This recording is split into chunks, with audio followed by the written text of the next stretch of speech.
Bonjour Monsieur Mbelou. Bonjour, monsieur Etienne Ngando. Bienvenue sur Congo One.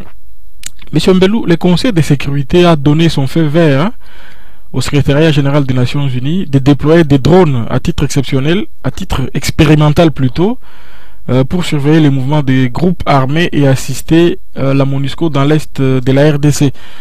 Pensez-vous que cela est de nature à améliorer la situation sécuritaire sur des frontières réputées très perméables? Monsieur Etienne Ngandou, je crois fermement que tout ce qui s'est fait là n'est pas de nature à mettre fin à la guerre de basse intensité qui se prolonge chez nous. Une guerre qui est devenue permanente. Je le dis dans la mesure où la guerre, pour ses initiateurs et ses commanditaires, est un moyen de pouvoir avoir accès aux matières premières stratégiques de notre pays à moindre coût. Chercher à y mettre fin serait une façon de pouvoir échapper à ce marché moins cher de nos matières premières stratégiques. Donc, ce sont des, comment dirais-je, ce sont,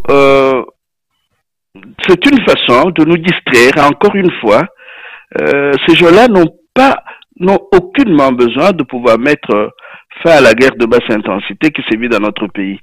Ce sont les Congolais eux-mêmes, quand ils se seront organisés convenablement, qui en viendront à bout de cette guerre. Quand je parle d'organisation, je vois entre autres ce que j'ai déjà dit lors des autres émissions, un travail de lobbying sérieux auprès de ces multinationales et des pays où elles opèrent, un travail de lobbying sérieux pour que nous en revenions au marché traditionnel au lieu que nous en restions à la guerre qui permet de pouvoir avoir accès à nos matières premières stratégiques. Et cette organisation consisterait aussi à pouvoir neutraliser les infiltrés des armées des deux pays frontaliers au nôtre, les infiltrés des armées de l'Ouganda et du Rwanda et leurs sous-traitants. Si nous arrivons à les neutraliser, il y a moyen que nous puissions refaire une armée républicaine au service de la nation. Et si nous menons un travail de lobbying sérieux, il y a moyen qu'on en arrive quand même à mettre fin à cette guerre de basse intensité. Mais pour revenir à ces drones, il semble qu'ils soient présentés comme la solution miracle qui va permettre de garantir un certain contrôle des frontières. Et croyez-vous aussi que ces drones soient effectivement une solution miracle?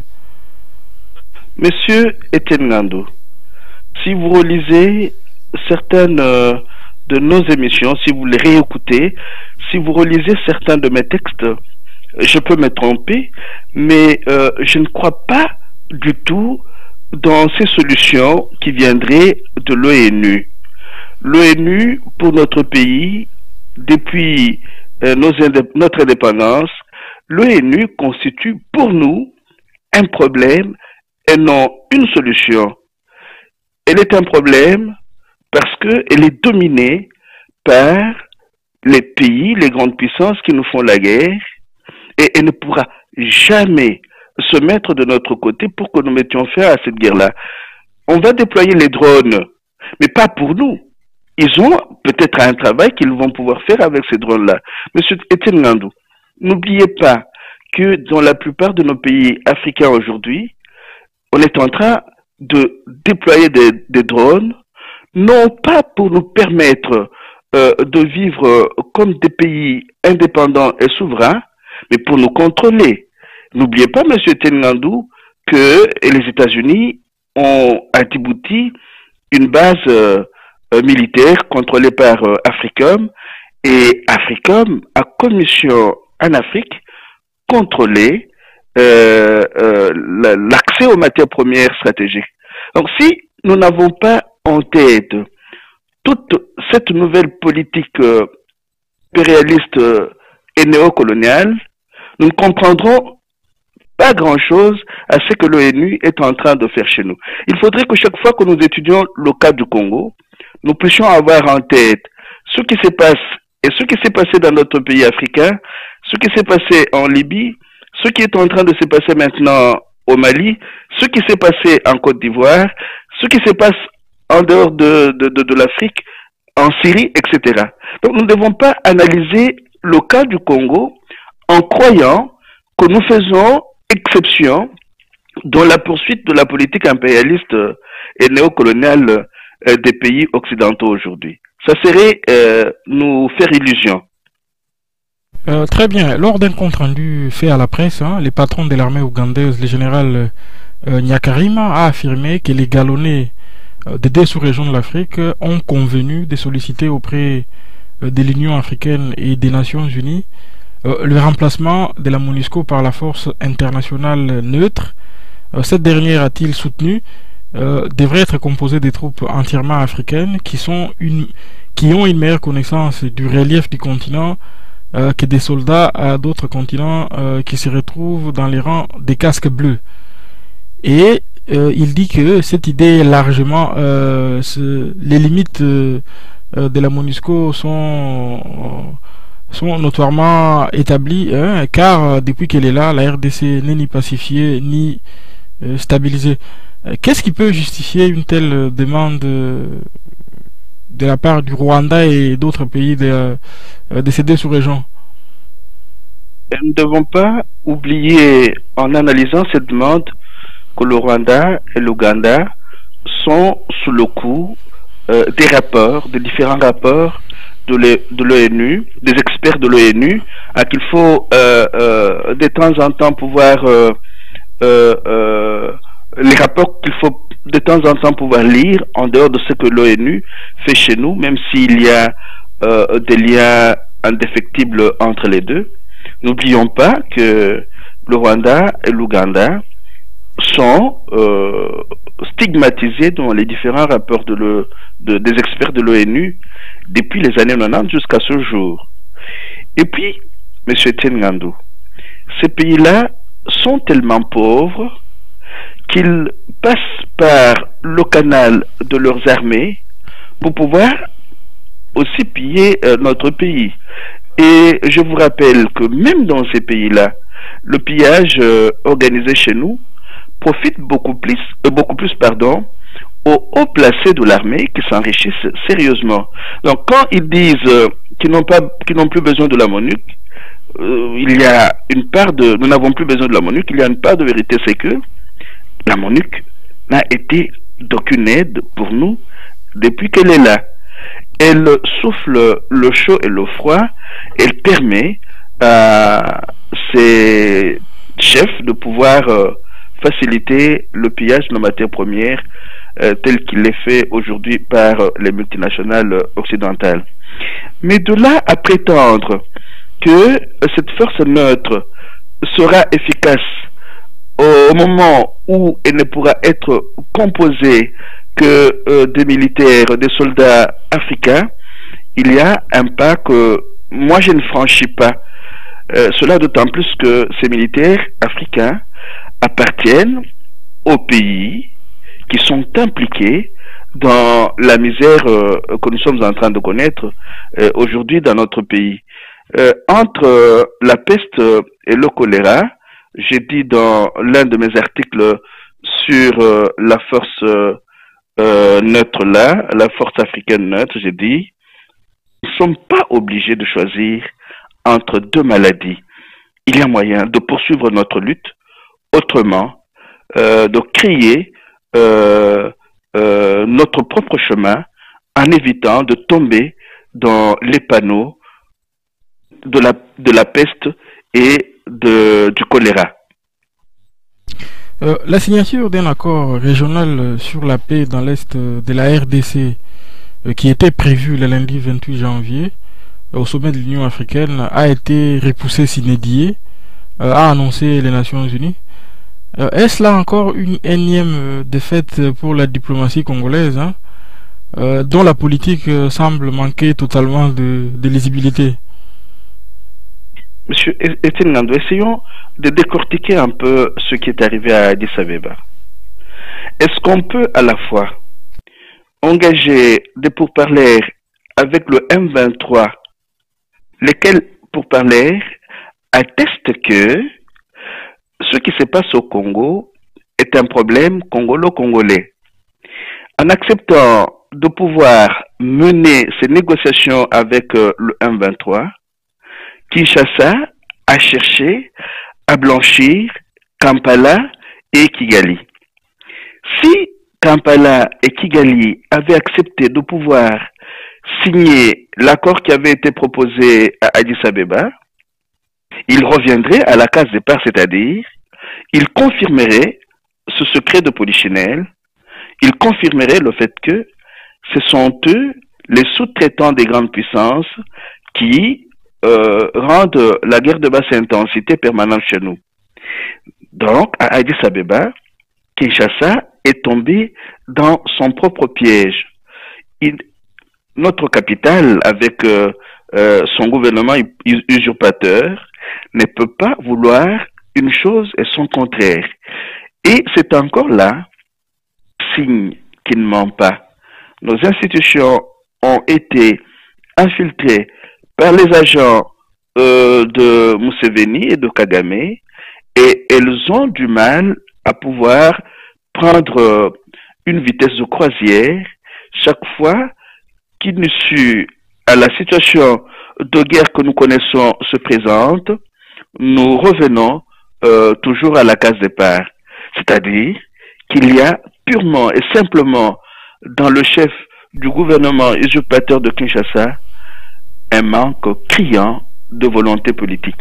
Et je dirais même que ce gouvernement usurpateur fait très bien son travail parce que il tient à innocenter Kigali et Kampala. Il joue avec les Congolais qui essayent de tout faire pour pouvoir sortir leur pays du bourbier, et eux aussi sont malgré tout pris dans ce piège-là. Mais pourquoi la RDC n'arrive pas à remporter la moindre victoire diplomatique dans cette situation? Mais elle ne peut pas remporter quelques victoires diplomatiques que ce soit, parce que ceux qui ont infiltré nos institutions et qui dirigent la RDC ne sont pas là pour remporter des victoires diplomatiques. Ils sont là pour affaiblir de l'intérieur notre pays et permettre le pillage permanent de nos matières premières stratégiques. Il arrive que nous puissions oublier cela et croire que nous aurons une fois, avec ces gens-là, de bonnes solutions aux questions que pose notre pays aujourd'hui. À propos de Paul Kagame, interrogé cette semaine sur CNN, le président rwandais n'a pas mâché ses mots pour marteler: nous avons un problème. 2 points, c'est la RDC. Les grands voisins de son pays est problématique sur pratiquement tous les plans: politique, sécuritaire, militaire, diplomatique, économique et social. Mais la question qu'on peut se poser lorsqu'on entend ce genre de déclarations faites sur les médias internationaux, à qui ces propos sont-ils destinés? Au public occidental ou aux Congolais avertis et qui comprend tous les enjeux qu'il y a dans cette situation de guerre permanente à l'est du pays? C'est un discours destiné aux parents de Paul Kagame, un discours public qui l'aide à pouvoir passer pour un pompier alors que c'est lui le pyromane. Il oublie que si notre pays a beaucoup de difficultés aujourd'hui, c'est entre autres parce que lui a tendu la guerre du Rwanda au Congo. Cette guerre n'a jamais pris fin depuis qu'elle a commencé. Il y a des petites interruptions par-ci par-là, mais cette guerre se poursuit jusqu'à ce jour. Donc, il faut très très bien connaître Paul Kagame. C'est quelqu'un qui publiquement a un discours qui n'a rien à voir, mais rien à voir avec les actes qu'il pose sur terrain. Et heureusement pour lui, il a réussi à copier ses mentors, il a réussi à copier ses parents, qui ont toujours un double discours. Le discours officiel et le discours officieux. Et dans le cas présent, Paul Kagame tient un discours officiel qui n'a rien à voir avec ce qu'il est en train de faire officieusement. Mais M. Mbelou, à bien observer les choses, on voit bien que les Rwandais de Paul Kagame, c'est un pays qui a gagné une certaine respectabilité entre guillemets diplomatique sur le plan international, hein, parce que on sent que c'est un pays qui est écouté, et dans ces conflits, à chaque fois, c'est la version que délivrent les Rwandais qui est souvent écoutée, mais on ne peut pas en dire autant du gouvernement de Kinshasa. Hein. Monsieur Tengandu, essayez de ne pas toujours séparer ce que Paul Kagame dit ou fait de ce qui se passe au Congo. Et quand vous parlez de respectabilité, n'oubliez pas que le monde est dirigé aujourd'hui par des bandits. Donc les bandits se respectent entre eux. Le monde est dirigé par des criminels. Je vous disais au début de notre émission que quand nous analysons ce qui se passe au Congo, ayons toujours une vue assez large qui nous permette de comprendre ce qui se passe dans les autres coins du monde. Les soutiens de Paul Kagame, ce sont des criminels, ce sont des bandits, des gangsters. Ils se soutiennent entre eux, ils ont créé un réseau transnational de prédation et de criminalité. Et quand vous analysez les guerres qu'ils ont soutenues, quand vous vous rendez compte qu'à un certain moment, ils travaillent avec des terroristes d'Al-Qaïda et d'autres terroristes qui sévissent à travers le monde, vous comprenez pourquoi ils peuvent soutenir un terroriste comme Paul Kagame et ses amis. Donc, ne perdez toujours pas de vue le fait que aujourd'hui, beaucoup de ces pays qui prétendent être civilisés ont perdu toute autorité morale et ils mènent des guerres qui perpètrent des crimes sérieux. Et c'est ainsi que ils soutiennent des terroristes et des criminels de la trame de Paul Kagame. Mais n'oubliez pas, M. Tengandu, que ce monsieur-là a une opposition à l'intérieur qui est en train de se battre. Ce monsieur-là a une société civile qui est en train de se battre. N'oubliez pas que M. Paul Kagame est traduit en justice aux États-Unis, par exemple, et qu'il n'est pas encore sorti de cette action judiciaire aux États-Unis. Donc, il est pris, lui aussi, de temps en temps, à son propre jeu.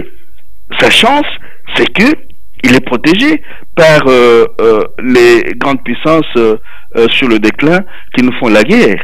Mais, quelque part, il n'est pas aussi respecté que nous le faisons croire.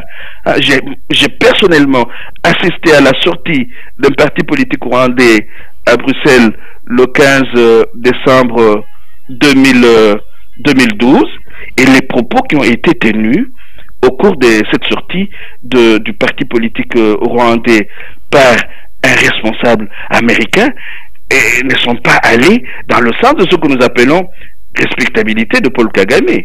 Non, c'est faux. C'est faux. C'est vrai qu'il mène un travail de lobbying qui fait que certains de ses clients le respectent ou le fassent respecter, mais il est aussi un fait que il y a aujourd'hui de plus en plus des pays qui n'ont aucun respect pour ce monsieur-là. Mais, M. Mbelou, pour nous, Congolais, c'est focaliser trop sur la personne de Paul Kagame. N'est-ce pas une erreur? Ne devrions-nous pas plutôt travailler plus davantage dans le sens de mettre en place un leadership crédible chez nous au Congo? Mais faire l'un ne signifie pas ne pas faire l'autre. Nous ne nous focalisons pas sur Paul Kagame. Quand nous parlons de la guerre de basse intensité qui est menée chez nous, nous disons qu'il y a des acteurs pléniers qui mènent cette guerre-là en se servant de Paul Kagame, de Museveni, de Kabila comme des marionnettes et des sous-traitants. Mais cela ne doit pas nous empêcher de pouvoir travailler, comme plusieurs d'entre nous le font aujourd'hui, à la mise sur pied d'un leadership collectif et suffisamment efficace. Ça prend du temps, c'est vrai, mais les grandes choses prennent du temps. Vous savez que un arbre qui tombe fait trop de bruit, mais une forêt qui germe n'en fait presque pas. Je pense que beaucoup de compatriotes aujourd'hui, et surtout ceux que nous classifions parmi les minorités organisées et agissantes, ont compris que un autre Congo est possible, que la forêt Congo est en train de germer sans faire trop de bruit, mais que ce Congo finira par naître. Et beaucoup de compatriotes aujourd'hui en sont conscients et gardent cette espérance que notre Congo est possible. Toujours à propos de Paul Kagame, hein, nous avons appris cette semaine que l'Institut de droit humanitaire international a publié un communiqué dans lequel il affirme que l'administration Obama a publié une proposition d'immunité de la part de la juridiction de la Cour fédérale en faveur de Paul Kagame dans une affaire qui l'oppose aux veuves Abiyarimana et Ntariamira. Cela n'est pas une preuve éclatante du soutien dont Kagame continue à bénéficier de la part des USA? Oui, mais M. Tengandou, là, je suis tout à fait d'accord avec vous. Je suis d'accord avec vous mais ce disant, je n'oublie pas que dans cette affaire, il y a un avocat de carrière qui va se battre jusqu'à la dernière minute pour que cette immunité-là ne soit pas accordée. J'ai parlé de Peter Erlinger. Mais supposons que l'immunité lui soit accordée. Ce monsieur-là ne va pas mourir au pouvoir au Rwanda, à moins qu'il change encore une fois la constitution, mais en 2017, il va redevenir citoyen comme tous les autres citoyens rwandais. Donc, l'immunité ne sera pas éternelle. Non. Et c'est ce que je vous dis de temps en temps, M. Tengandou. Il est aussi important que malgré tout ce qui nous fait mal chez nous, nous apprenions à travailler sur le court, moyen et long terme. Hein, supposons même que Kagame puisse s'accorder un autre mandat. Il ne va pas le faire éternellement. Il finira, ce monsieur-là, par être poursuivi par tous les crimes qu'il a commis depuis qu'il est au sein du FPS jusqu'à ce jour. N'oubliez pas qu'en dehors de ce qui s'est dit et ce qui s'est fait aux États-Unis, il y a ce qui se dit et ce qui s'est fait en Espagne. Je ne crois pas que les Espagnols aient baissé les bras aujourd'hui au sujet de l'assassinat de leurs ressortissants, l'assassinat pour lequel certains mandats d'arrêt ont été déjà décernés à l'endroit des membres du Front patriotique rwandais. C'est vrai que, vu comment l'histoire est en train de se dérouler, nous pouvons croire que ce monsieur-là sera toujours protégé et il pourra jouir toujours du soutien de ses amis. Mais n'oublions pas que ces messieurs-là n'ont pas d'amis. Vous avez vu ce qu'ils ont fait avec Mobutu, qui les a servis pendant plus de 3 décennies, M. Tengandou. N'ayons pas la mémoire courte. Ce monsieur-là finira un jour par payer les crimes qu'il a commis et au Rwanda et dans les autres parties de l'Afrique des Grands Lacs. Oui, très bien. Vous avez écrit cette semaine un texte intitulé Joseph Kabila, un président faible et lié. Reprenant en cela une analyse de Jean Omasombo. Quel éclairage nouveau cette analyse de Jean Omasombo apporte par rapport à ce qui est déjà connu? Vous savez, M. Tengandou, quand moi j'ai lu l'analyse du politologue Jean Omasombo, je n'ai pas surtout cherché à trouver une nouveauté. Je cherche à voir quel est le mode opératoire de ce monsieur qu'on appelle Joseph Kabila. C'est ça qui m'intéresse. Je me rends compte que son modus operandi est resté le même. Qu'est-ce qu'il fait? Il achète les gens. Il crée un clientélisme. Il ne le fait pas tout simplement au moment des élections. Il le fait pour tout. Hein, pour, par exemple, assurer sa sécurité. Il dépense beaucoup d'argent. Mais dans l'article que Jean Omasombo a rédigé, article qui a été commenté par Marie-France Cros, je remarque, moi, que ce sont les minorités organisées négativement au Congo qui essayent d'influencer les majorités congolaises pour qu'elles soutiennent M. Joseph Kabila. Et cela s'est passé par exemple avec nos compatriotes Lubakat qui ont été corrompus avec 5 millions de dollars sortis de la caisse du pays, du trésor public. Ce monsieur-là peut se permettre de dépenser l'argent du trésor public pour acheter quelques 5000 personnes compatriotes afin qu'ils aillent influencer les autres et qu'ils puissent être élus. Donc là, nous nous rendons compte que ce monsieur n'a jamais été élu.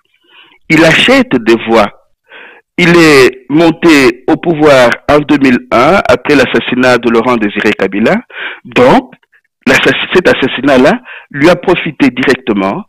Après, il a été racheté par l'Union européenne qui avait investi beaucoup d'argent dans les élections bidons de 2006.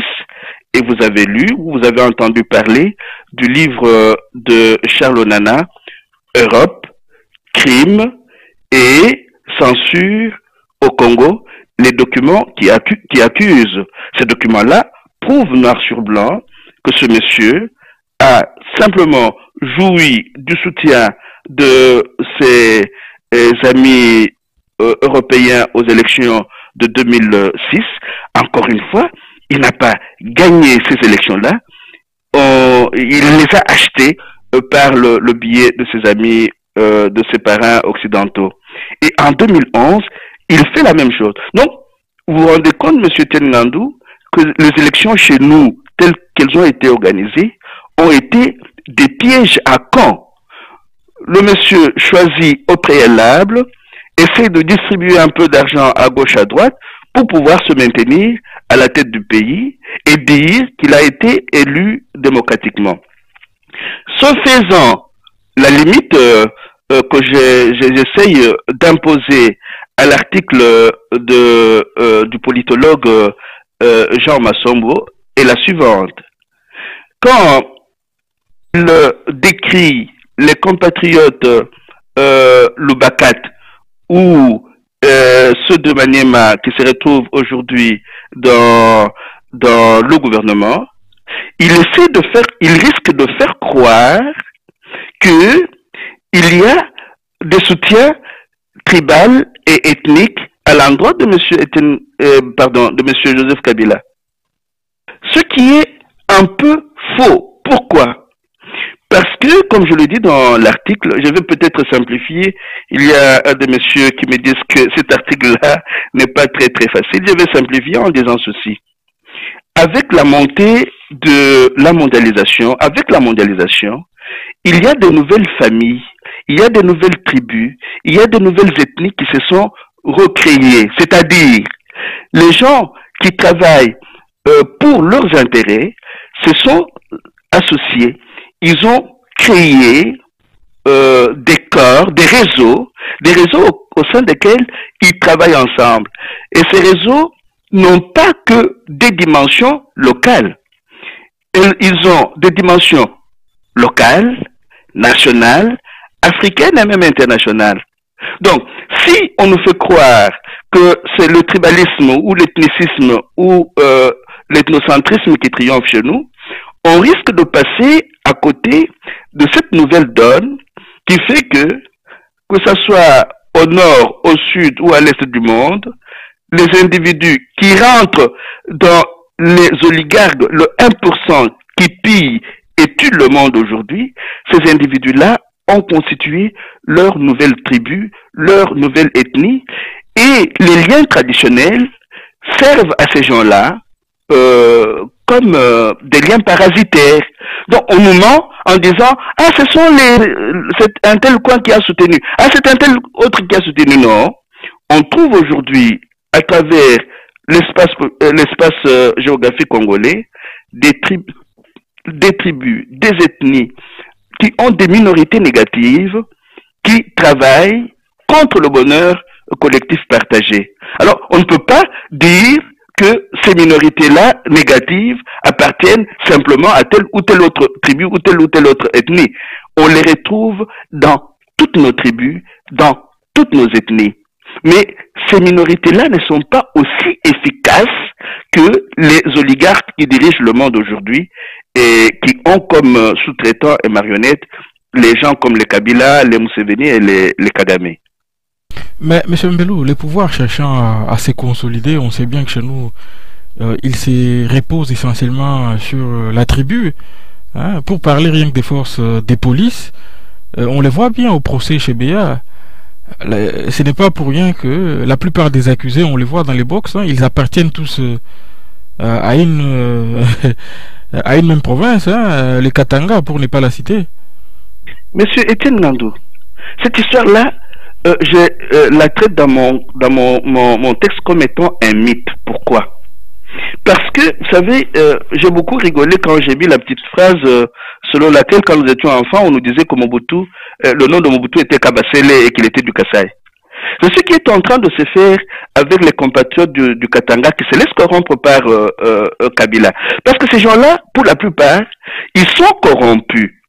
Ils sont corrompus et ont adopté ce jeune homme tout en sachant que ce qu'il dit sur ses liens biologiques n'est pas vrai. Et même là, les véritables soutiens de Joseph Kabila ne se trouvent pas simplement au Congo. S'il n'avait ce soutien qu'au Congo seulement, il n'existerait plus au Congo aujourd'hui comme président.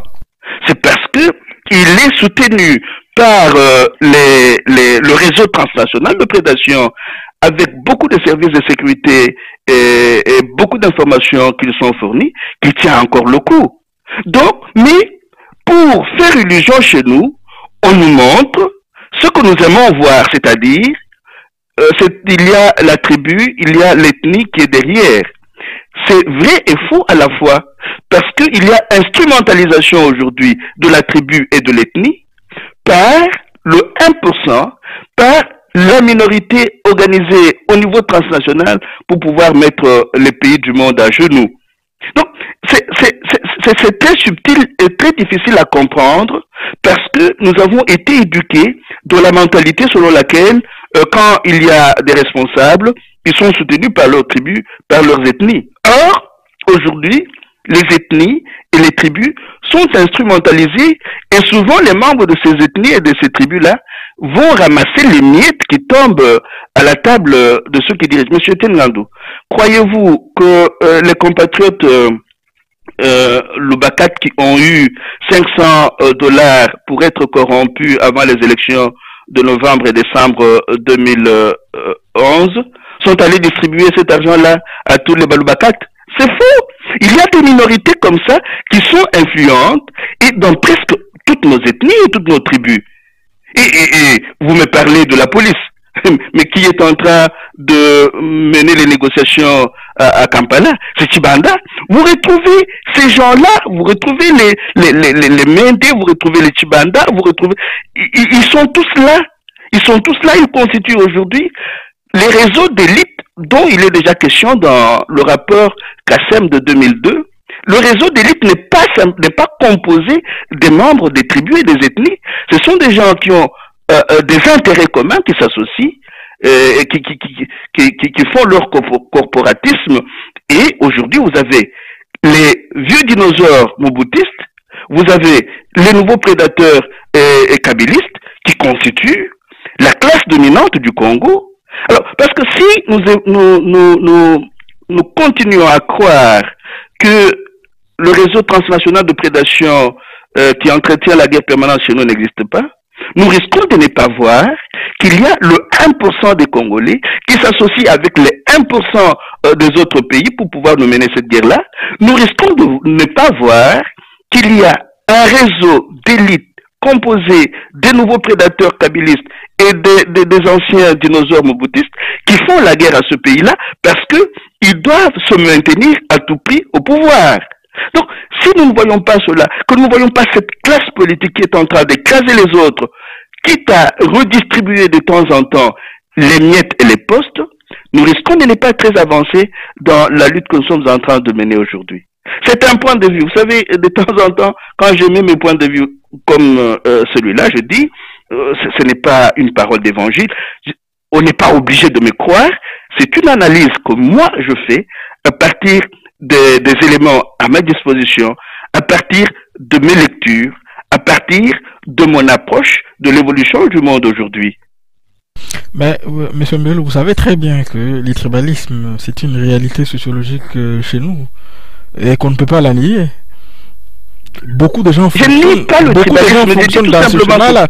Même ici dans la diaspora, il y a beaucoup de gens qui fonctionnent dans ce schéma-là, hein, ce schéma tribal. Je nie pas le tribalisme, mais je dis qu'il est instrumentalisé parce que du point de vue de la gestion des intérêts, le tribalisme ne joue pas beaucoup. C'est les corporatistes, le corporatisme qui joue, ce sont les réseaux qui jouent. Monsieur Tinandou, je prends un exemple.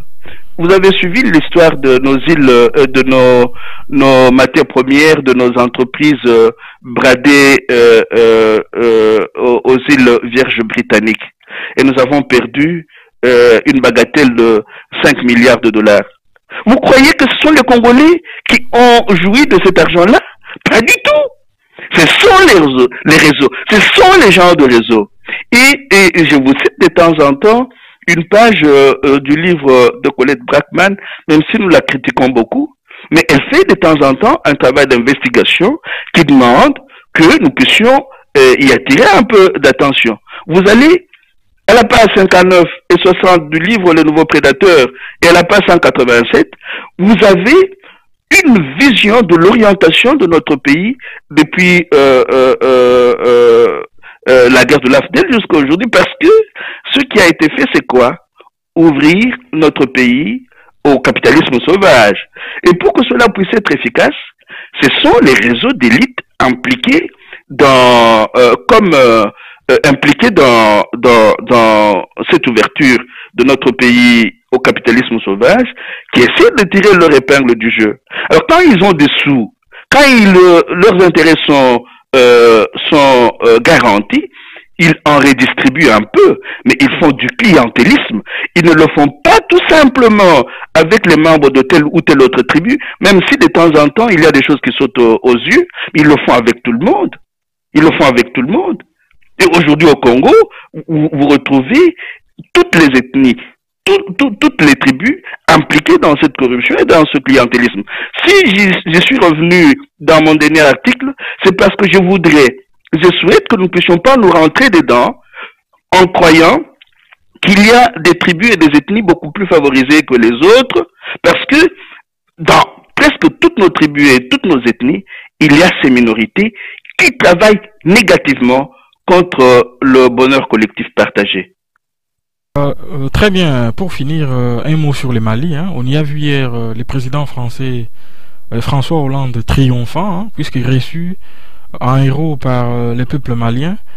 Une fois de plus, grâce à l'intervention française, il y a un début de solution dans cette situation au Mali.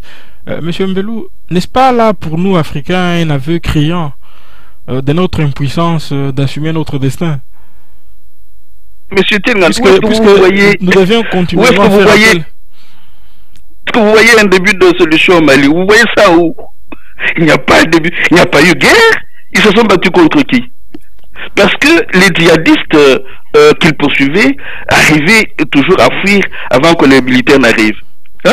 Où est-ce que vous savez, c'est là que de temps en temps je me dis, essayons le plus possible de travailler sur le long terme. Qu'est-ce qui s'est passé?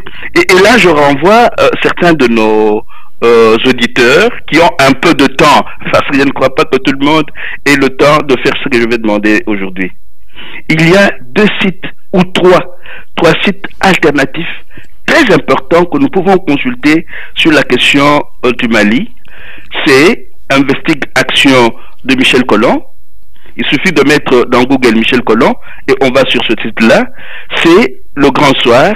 Il suffit de mettre dans Google Le Grand Soir, on va sur Le Grand Soir. C'est le site Voltaire. Il suffit de mettre dans Google Voltaire, on va sur Voltaire. Qu'est-ce qui s'est passé réellement? La France, pris dans les filets des contestations internes et de l'austérité, essaie de créer une diversion en allant en guerre contre le Mali. Une guerre néocoloniale qui n'a rien à voir avec le soutien. Oui, mais M. Mbelou, oui, mais je vais en venir. Nous avons vu les images de la ferveur de la population à Tombouctou, à Gao, à Bamako même. Hein? Cette ferveur-là, c'est de la naïveté aussi. On doit assimiler ça à la naïveté. Beaucoup de naïveté, beaucoup de naïveté. Et vous savez, moi, quand je vois des images comme ça, je rigole, mais j'ai mal. C'est-à-dire, nos populations en général. Mais M. Tinlandou, nous avions aussi accueilli James Kabarebe comme sauveur. Vous vous souvenez? Quand l'AFDL est entré au Congo, on a accueilli ces gens-là en sauveur. Ça, c'est la masse. Hein? Dans certains de mes articles, je prends un petit extrait d'un texte de Jean-Paul Marat qui dit « L'opinion est fondée sur l'ignorance et l'ignorance favorise extrêmement le despotisme. » Donc, la plupart de nos masses populaires, la plupart de nos populations, souvent nos masses populaires, sont tenues dans l'ignorance des enjeux des guerres néocoloniales qui sont en train de se mener aujourd'hui en Afrique. Monsieur Tinlandou, l'Amérique latine ayant réussi à s'organiser dans la communauté des États latino-américains et de Caraïbes, il ne reste plus que l'Afrique comme réserve de matières premières. La guerre en Libye, la guerre maintenant au Mali, et demain peut-être en Algérie comme Michel Collomb le dit, mais la guerre au Congo, ce sont des guerres de basse intensité destinées à faire main basse sur nos matières premières. Et il faut se rendre à l'évidence qu'il y a aujourd'hui au Mali des mines d'or qui sont dans la ligne de mire de la France. Et comme je vous renvoie sur le site de Michel Collomb, vous pourrez voir comment, sur une vidéo, Michel Collomb ferme la bouche à l'ex-conseiller en communication de Nicolas Sarkozy, Henri Guéhenno. Et il montre noir sur blanc les intérêts que la France est en train de poursuivre au Mali. Mais je suis d'accord avec vous quand vous dites que, pour la énième fois, l'Afrique prouve qu'elle est faible. Mais ce n'est pas l'Afrique. Voilà encore une fois. C'est le 1% qui est à la tête de l'Afrique. Comme il a besoin d'être protégé par ceux qui l'ont mis là, dès qu'il y a un problème, et il fait allusion, il fait appel à ses parents. Mais je vous dis, M. Tinlandou, que l'Afrique, une autre Afrique est en train de monter. Une autre Afrique qui a compris les enjeux. C'est encore une forêt africaine qui est en train de monter, de pousser calmement sans faire trop de bruit. Et un jour, cette Afrique-là se mettra debout.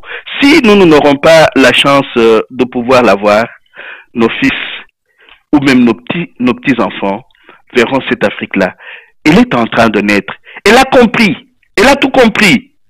Mais, encore une fois, ce sont des minorités organisées et agissantes qui arriveront à mettre cette Afrique-là debout. Mais pas seul, parce qu'il y a aussi les 99%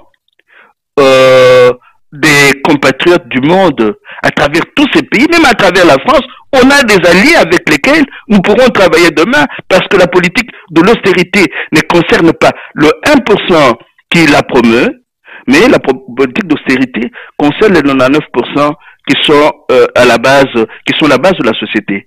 Alors, comme nous sommes plusieurs à être les 99%, nous réussirons petit à petit à pouvoir remettre sur les rails un autre monde. Et pour paraphraser les altermondialistes, je continue à croire fermement qu'un autre monde est possible et que cet autre monde est en train de naître.